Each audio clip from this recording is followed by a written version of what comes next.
We live in an either-or kind of world, right? I mean, people want you to choose. Is it Coke or Pepsi? Is it Apple or Android? Is it Chevy or Ford? Like, we set it up so people need to choose one or the other. And most of the time, that's okay, right? I mean, there's nothing wrong with any of those options, but there are times when it's really hard to choose between two things. There are times when it seems like no matter what I choose, it's the wrong thing. Did you know that the Chiefs have been eliminated from the playoffs for 4 weeks? It was 4 weeks ago that the Chiefs were finally officially eliminated. It felt like it'd been coming for a long time, but it arrived 4 weeks ago, and that means we've been watching other teams play in the playoffs. Have you noticed? Yesterday afternoon, there was a football game on between two teams. They both start with the letter B. The Broncos and the Bills. Anybody watch that game?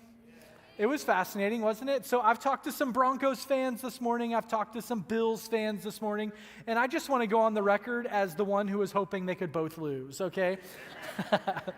Now, it's not the worst thing in the world, the way things turned out, but it is a tough thing to watch your team out of it and wish for some different kind of outcome.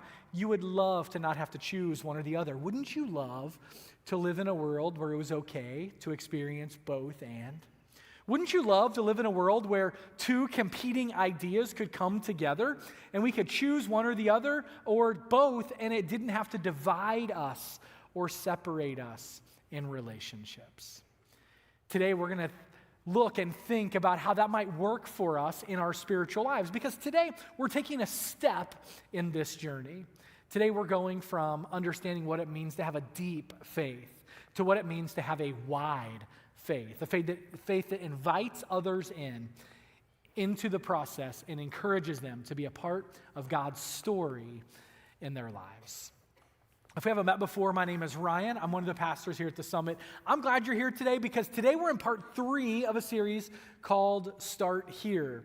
Now, if the first thing that pops in your mind is where is here when I say start here, that's a good question to ask. And wherever you are, here is here. If you walked in today unsure of where you fit on the faith journey and you're not exactly sure what your next step might be, your here is here. If you've been following Jesus for a long time and you know that there's something more for you and you maybe haven't articulated what it is yet, or maybe you're on your way to that place, your here is here. Here is the beginning point to get to what that might be. Here is how we get to there. And it's really easy when you're going somewhere and you use your Maps app, right? You open Google Maps or Apple Maps or whatever it might be, and you type in where you want to go, and in order to get where you want to go, the first question is, where do we start from?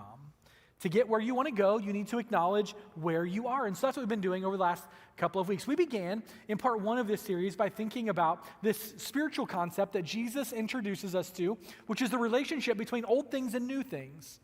And it's so fascinating because so often we try to take what we know and what we appreciate and what we like, that old thing, and just add new things to it. And what Jesus says old and new are oftentimes not even compatible.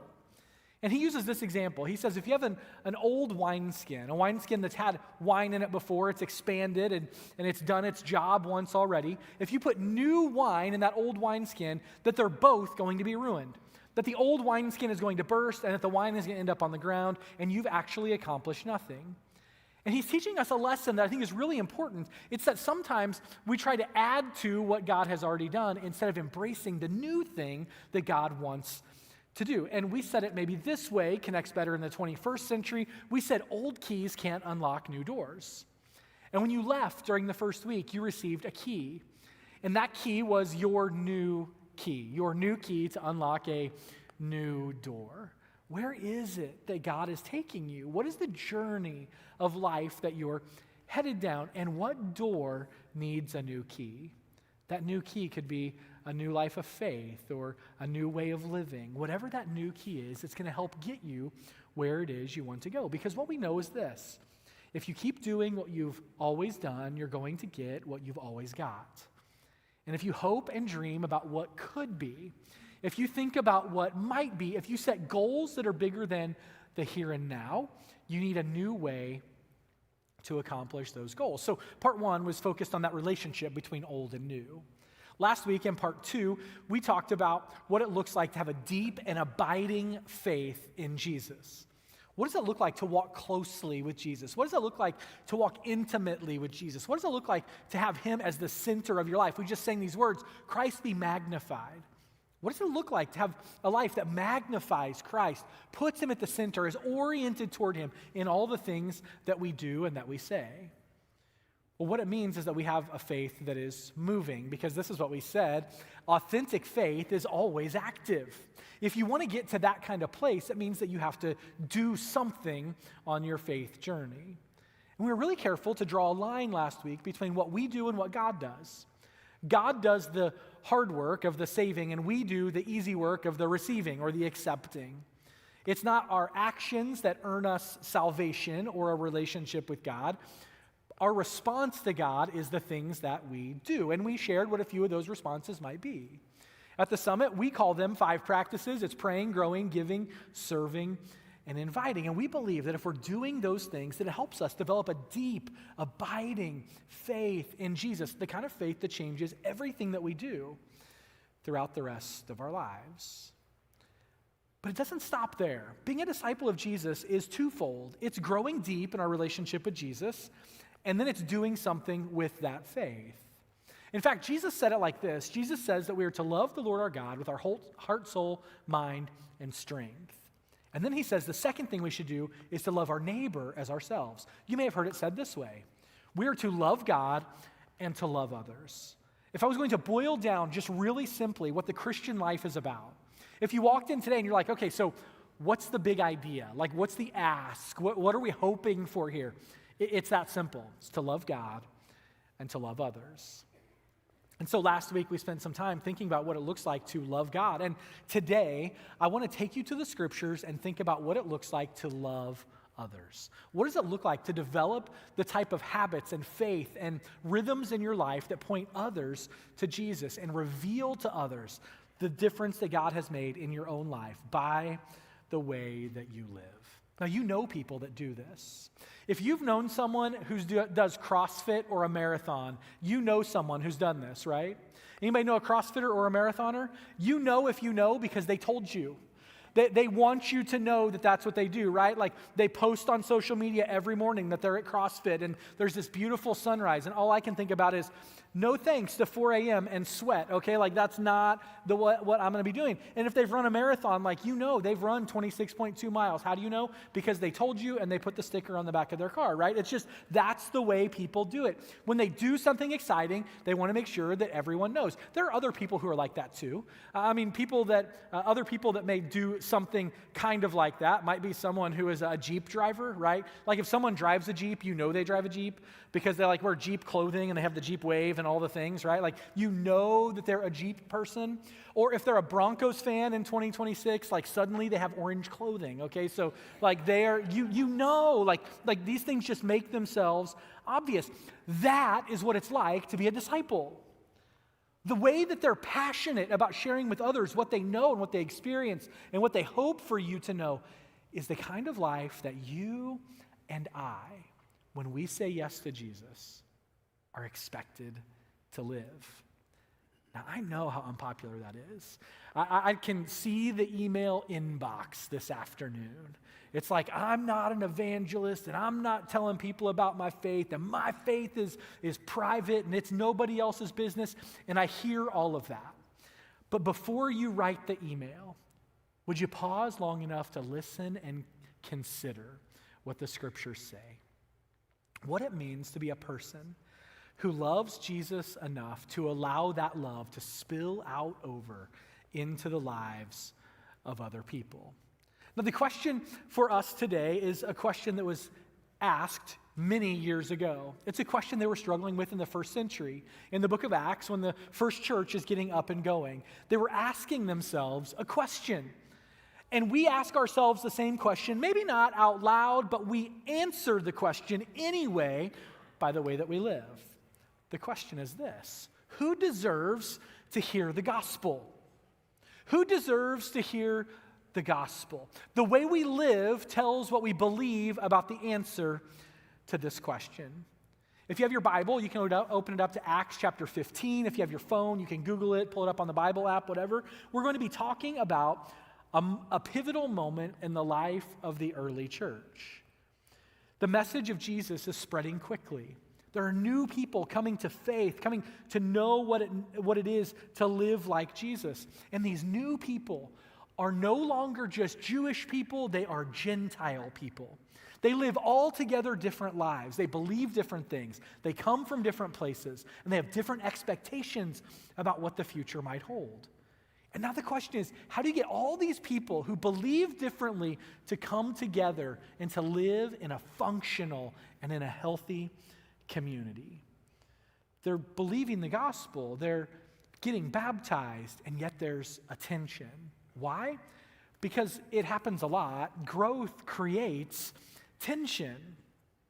When things grow, they change, and when things change, they're different, and when something is different, it creates tension. Now, I'm going to illustrate this with a picture that is not of any of you, okay? So if you see this picture and you're like, ooh, you're taking pictures of me, I'm not looking, I promise this wasn't you, okay? This is what I mean. So when you grow, it creates tension, right? Like the pants used to fit. The belt used to hold okay. Now the buttons are screaming and the belt is wishing for a different kind of life, and those pants, they don't have much longer in this world, okay? So like it grows and there's tension that becomes real in our lives.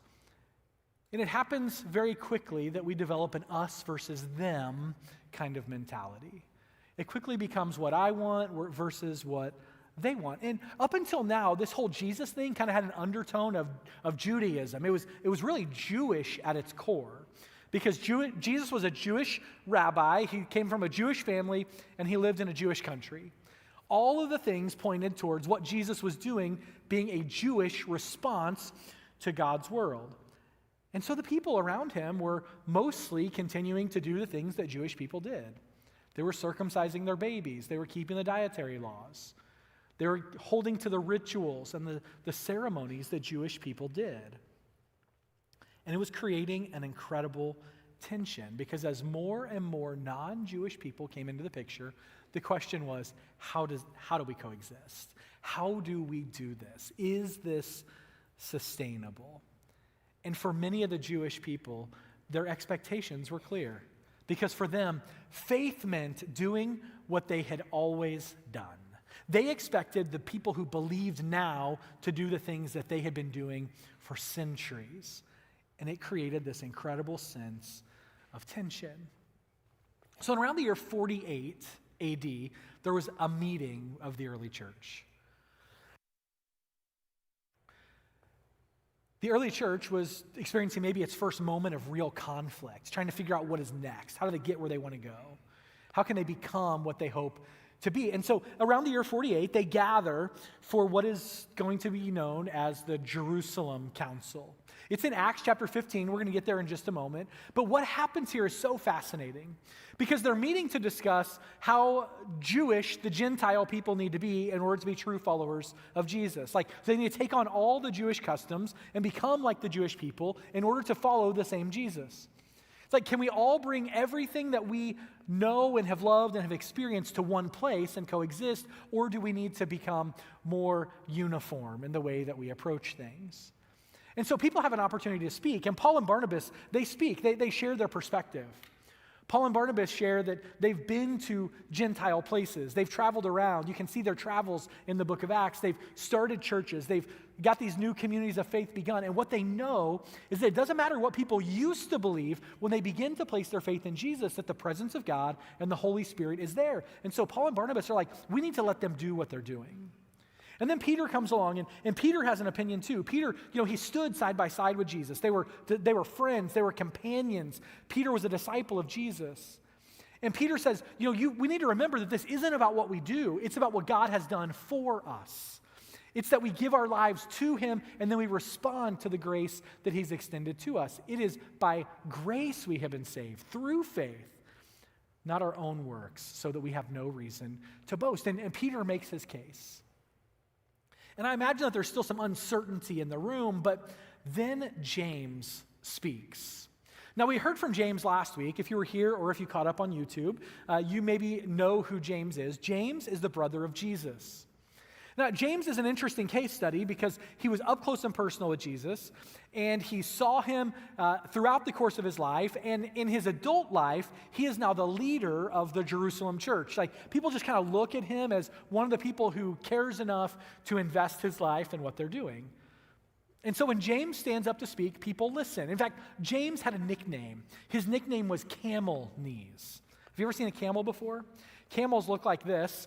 This is a camel in the desert, obviously, and camels have big knees. Like, their kneecaps are just big to hold their bodies. And if you look at a camel straight on, you can see that, like, the fur, the hair, whatever you call that, is not exactly the same on the front of the knee. That's because camels bend over to lay down, and when they're on their knees, it rubs them raw and all that kind of stuff. So James' nickname was Camel Knees because his knees looked like that.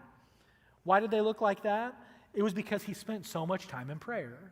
Because James spent so much time on his knees in prayer, they became thick and callous. They didn't look natural, and his nickname became Camel Knees. What is happening here matters to him. He wants more than anything for people to know and understand and get what is happening, and he wants it to be successful. And when James stands up to talk, it might very well be that we're in this place today because of the words that James had the courage to stand up and share in 48 AD. He's answering the question, who deserves to hear the gospel? And this is what James says. And so my judgment is that we should not make it difficult for the Gentiles who are turning to God. If I were going to say it differently, I might change one word just to make it connect better for Gentile people in a Gentile country. And so I would update it like this. I would say, and so my judgment is that we should not make it difficult for those who are turning to God. Because most people we know who are turning to God are Gentiles, and I think that makes it just a little clearer, but the point remains the same. James doesn't say truth doesn't matter. He doesn't say that you can do whatever it is you want to do. He doesn't water down the message or the expectations. What James does is he says, let's remove all the human expectations and let's let people follow God. Let's take apart the things that don't matter. Let's don't get caught up in the minutia. What Bible translation do you use? It doesn't matter. What Bible study are you doing in your personal time? It doesn't matter. What prayer do you pray before you go to bed at night? It doesn't matter. What radio station do you listen to? It doesn't matter. What matters is you've said yes to Jesus. James says, remove the human expectations and instead focus on the things of God. Now remember, James is the guy who grew up watching Jesus. He is Jesus' brother. He believed so deeply in the cause of his brother that he was willing to stand up and say, you guys, we have to do whatever it takes for people to be able to follow the teachings of my brother Jesus. It meant a lot to him. It meant so much to him that his entire life was changed, and he would eventually give his life for the sake of the gospel. Now, we live in a culture that so often just wants to know, are you for me or are you against me? Do you believe the same way that I believe? Do we agree about this political moment? Do we agree about this social issue? And the beautiful thing about a place like this is none of that should matter. It doesn't matter what you believe politically. It doesn't matter how you voted in the last election. What matters is that we're continually saying yes to Jesus and seeking after him. In a culture, in a climate where disagreement is viewed as an attack on a person, it gets really hard to live like that. And so James makes a proposal. He says, can we not just focus on what matters? Can we not just keep the main thing the main thing? Can we not just remove the man-made expectations and allow people to come to Jesus? And we can sort that other stuff out later. And that's really important in the world we live in today. Because once upon a time, people came to church because they had hard questions. They had grown up their whole lives in church. And then they went away to college and they had a college professor who told them that you can't be a Christian and follow Jesus and believe in science. And so they walked away from their faith. Or they've lived their lives in such a way that they thought they were doing all the things they were supposed to, but they had a misstep with one of their parents. And their parents who had raised them in the church disowned them, walked away from them, were rude to them. And the question they have is, how can someone who's a Christian treat someone that way? People used to have those questions, but now people come because they've had a hard time. People walk in the doors because they are hurting, because they're broken, because they've experienced so much that life has thrown at them. They've had the diagnosis, they've lost the relationship, their career has ended, whatever the thing might be. And that shapes the way that we respond. When we say yes to Jesus, we're agreeing, we're signing up to be an advocate for those people to find their way to Jesus, to see how they might develop a relationship with him. It shapes everything we do as a church, and it's got to shape what we do as individuals. Now, this is one of my favorite ways to think about this topic. It's not about going out and saying words. It's not about standing on the street corner and preaching sermons. Those are all things that you can do, and if you want to, God bless you. But there's something that you're commanded to do, actually. And that thing is found in 2 Corinthians 5:20. This is what Paul writes. He writes this. He says, so we are Christ's ambassadors. God is making his appeal through us. So real quick, before we get too far, we is anyone who has said yes to Jesus. If you haven't said yes to Jesus, you're off the hook. Doesn't apply to you, don't have to do it, don't even have to listen for the next little bit. That's totally fine. But if you've said yes to Jesus, this isn't optional. This is who you are to be. So let me break it down real quick in two ways. The first thing is you are an ambassador. You are to be a representative for Jesus in the world. The ambassador doesn't develop or change the message. They represent it. The way they listen, the way they respond, the way they speak. It all helps people see who Jesus is before they ever even know or believe in him. This begins with remembering who we are and who we're not, right?